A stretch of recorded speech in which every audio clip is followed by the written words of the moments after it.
Hello, everyone. Good day to all of you. We are the Group 10, and we're excited to welcome you to our Zoom discussion for the language education research.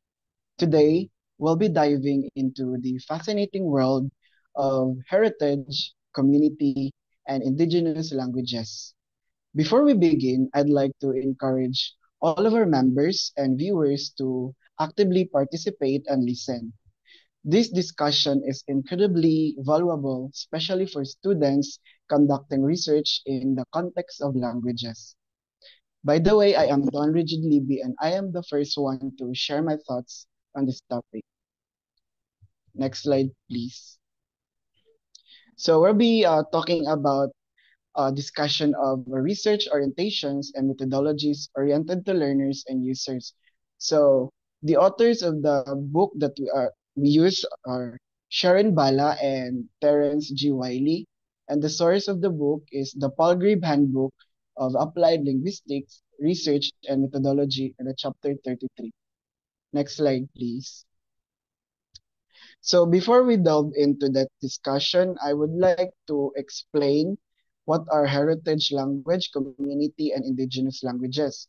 So first, heritage language are a language that is learned at home or in a community, but it is not dominant in a society. It is often connected to a person's cultural or ancestral. Second, community language. It is a language spoken by a minority group or community within a majority language context. And the third one, we have the indigenous language, language that originated in a region and spoken by the people who are native to that area. It is also called as autochthonous languages. Now, in this chapter, we are going to discuss the research priorities and methodologies related to the heritage, community, and indigenous languages.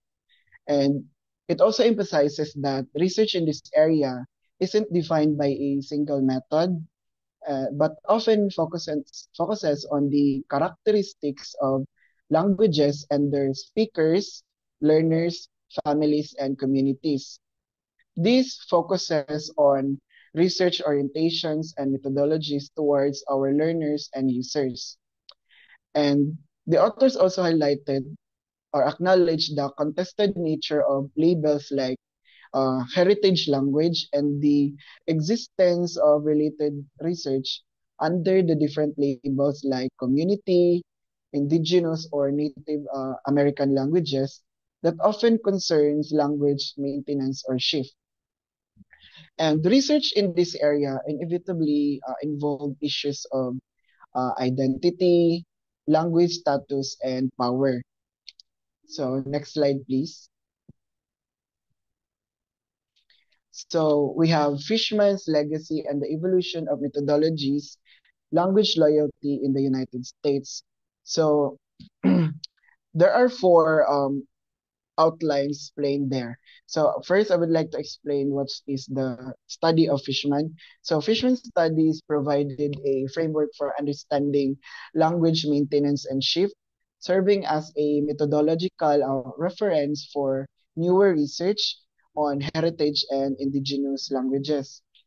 His works emphasize the linguistic diversity and language loyalty, concepts that remain relevant today amid the discussions of hybridity and diversity. So here's the outline key research questions and methodologies inspired by Fishman's work focusing on. So as you can see, there are four on the screen. So I'll explain it directly. So first one, this research explore how historical events like immigration and colonization have shaped the language diversity and maintenance or loss of specific languages within particular groups. So studies might involve archival research and analysis of linguistic changes over time.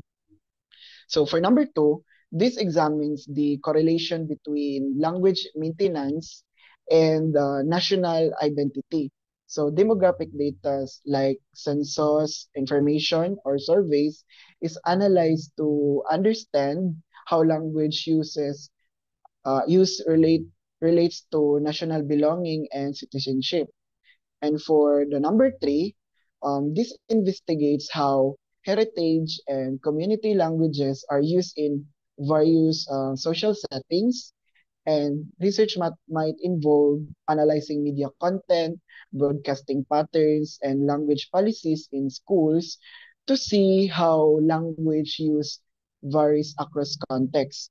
And for the number four, this highlights the value of in-depth studies of specific ethno-linguistic communities, focusing on a community like Spanish speakers in the US, which allows for a detailed understanding of the challenges and successes of language maintenance within a particular social and um, political context. Now, I would like to ask a question if you are still following me. May I have Irish? Yes, sir. So my question is, what is the difference between the terms heritage language and community languages? So I think in the US, heritage language is typically refers to the language associated with immigrant communities, and the community language is a more common and inclusive term, I think. All right, thank you so much, ma'am. And to conclude this part, these methodologies often relied on the US Census data, public directories, newspapers, and surveys to analyze language use and attitudes. And this chapter is all about the continued relevance of these approaches in contemporary heritage language research. So that would be all my part, and proceed. Let's proceed to our next reporter, or we have Mr. Isaiah. So, good day, everyone. My name is Isaiah Arvin Navarro, and now we're going to discuss about the topic or chapter about evolving attempts to establish research priorities for the field. So, in 1999, the CAL and the National Foreign Language Center held the first national conference, Heritage Heritage Languages in the United States. This event brought together researchers and other stakeholders to discuss the growing importance of heritage languages. The following conference, a steering committee and working group were formed, primarily composed of UCLA faculty and prominent scholars from other institutions. Their goal was to identify key research priorities for the emerging field of heritage language education. In September of 2000, a conference of UCLA or University of California, Los Angeles focused on defining broad research areas pardon, and identifying researchable questions within those areas. And the conference findings were published as a report organized into seven key areas, which are heritage speaker, the family, the community, language-specific focus, policies, programs, and assessment. The report advocated for comprehensive service to assess heritage language needs and usage, along with case studies of successful programs. Research should also document family histories and explore community-level influencing language maintenance, utilizing both quantitative and qualitative methods, including policy analysis. Moving on to the next topic, current trends in dissertation and heritage language and community language articles. The author is discussing the use of the term heritage language in research, specifically in the context of language maintenance and revitalization. The, they note that the term heritage language is not universally accepted in all English-speaking countries, particularly in Australia, where community language is preferred there in that country. The author highlights that the term heritage language is primarily used in the United States and Canada, but with different connotations. The author suggests that although the both countries, United States and Canada, use the same term, but the meaning and understanding of heritage language may vary between them. The author provides an example of binational conference in Melbourne, Australia, where the term heritage community language was used instead of heritage languages due to the preference of the Australians with the community language. This highlights the importance of considering the specific context and cultural nuances when using terms like heritage languages in research. And now we're going to talk about data collection and labeling of HL and CL. A study of heritage language community language dissertations reveal that 80% is originated from the United States universities, far exceeding Canada with 27% and also the UK. This US dominance reflects its large immigrant population, growing interest in heritage language preservation, expanding bilingual education, and focus on less commonly taught languages. Changes in program labeling in Canada and UK may have reduced their research output. And for further discussion about this chapter, let's proceed to our next reporter, which is Irish Milan. So, good day everyone. My name is Irish and Milan. So, this slide is about the heritage language dissertation in 2011-2016 by country. So this slide discusses the distribution and focus of heritage and language dissertation from 2011 to 2016 from across to different countries, highlighting key trends and policy impacts. So USA dominance, the United States leads with 81% of heritage language research output, which the country emphasizes the bilingual and dual language education program, particularly for less commonly taught language like Arabic, Chinese, and Russian, is driven by national priorities such as global competitiveness and national security. Next slide, please.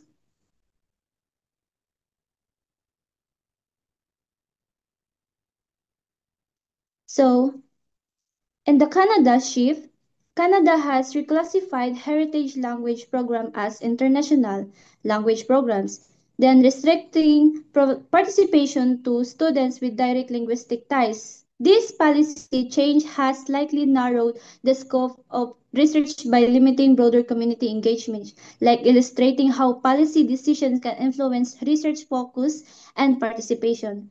In the United Kingdom, reclassification it's they heritage the language programs and are now termed like a complementary schools, supplementary schools, or community language schools. So this reclassification may have shifted research focus from preserving heritage language to broader educational outcomes. So reflecting a cultural and policy context, they where heritage language are viewed as supplementary rather than central to education.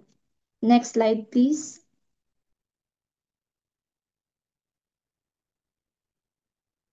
So moving on to the new topic, this slide discusses the methodological approaches used in heritage language and community language research, emphasizing the dominance of quantitative methods and the importance of a balanced approach.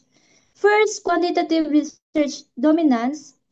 Quantitative methods are the most commonly used in HL and CL research because quantitative approaches are effective for analyzing language use, proficiency, and educational outcomes.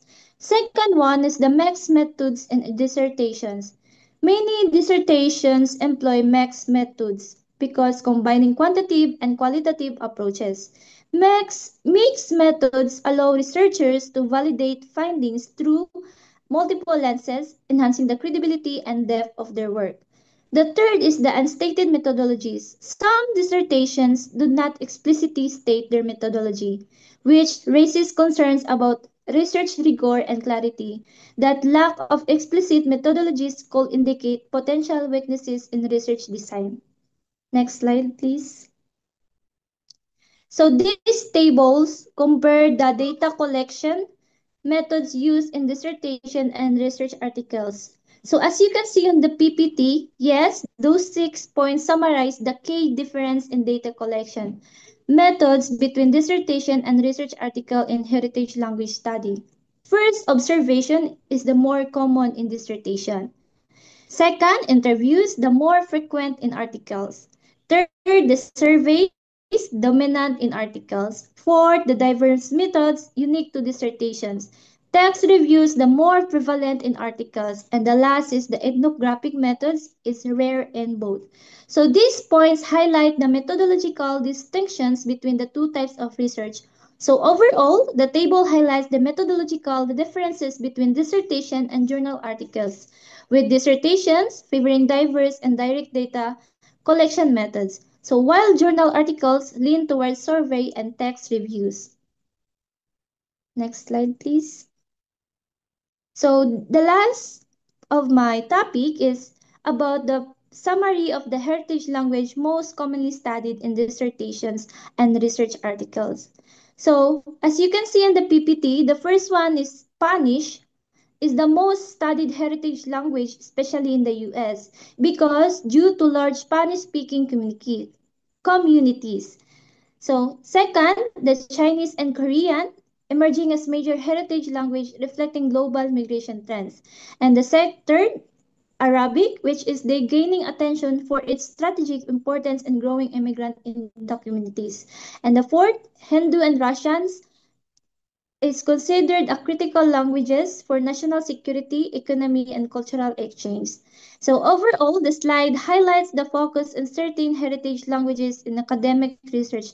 They reflecting the demographic trends and geopolitical considerations. As we move forward, it is essential to continue embracing the methodological diversity, expanding the scope of language studied, and fostering international collaboration to ensure the heritage language and community language research remain exclusive, relevant, and impactful in addressing the linguistic needs of our increasingly interconnected world. So before I end my topic, I would like to Sir Dome that Sir Yes, yes, Don. ma'am. Yes, ma'am. So based on the data we've seen, why do you think quantitative research methods dominate in heritage language studies? And what are the potential limitations of relying too heavily on quantitative approaches? Okay, so thank you for that question, ma'am. So I think quantitative research methods dominate in heritage languages studies because they allow researchers to collect large amounts of measurable data, which is useful for identifying trends and patterns across populations. So, for example, surveys and statistical analysis, which can help us understand how many heritage language patterns, language speakers there are, their proficiency levels, or the effectiveness of bilingual education programs. That would be all. Oh, that's right. So thank you, and that's all. And let's proceed to the next reporter, Miss Charmaine Luboon.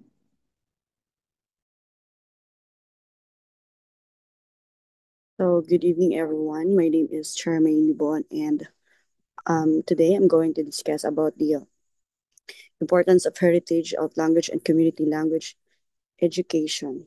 So, the first slide is this slide is defining the heritage language is a central challenges in heritage research and inconsistency, the definition and the complexity of multilingual context, and the debate between broad, which is inclusive, and the narrow prophecy focus in definitions, as exemplified by Carey and Kagan 2011. Based on their research, it said the proposed broad and narrow definition of heritage language is influencing how researchers and educators categorize and support the heritage language learners. And the next slide, please. So the pedagogical consider of heritage language and the commit the community language. It is defined as significantly impact learn assessment, which is the placement and education policy, and it is prioritizing the standard varieties includes many heritage learners who speak non-standard dialects and creating inequities in assessment and access to programs. In the next slide, please. In this in this slide, it shows the research on Korean and Chinese heritage language in the community language schools. It is a heritage language school in phonics that investigating the stakeholder perspective on the school's rules and challenges to their sustainable and future prospect. As a key of the research problem is in declining the federal programs that highlighting the need to understand the challenges and the future of those community-led initiatives. And overall of this topic is the researcher on heritage languages faces challenges in defining heritage language itself, leading to consistent research outcomes that can impacting learners' assessment and prioritizing of standardized language activities or varieties, and creates inequities. For further case of study of Korean and Chinese heritage language of school in Phoenix is highlights in the challenges of that would be the example of community-led programs to increase federal funding. And that's all for my topic. And we're going to take the next I'm going to convert to the next reporter, John Lloyd Aguinaldo.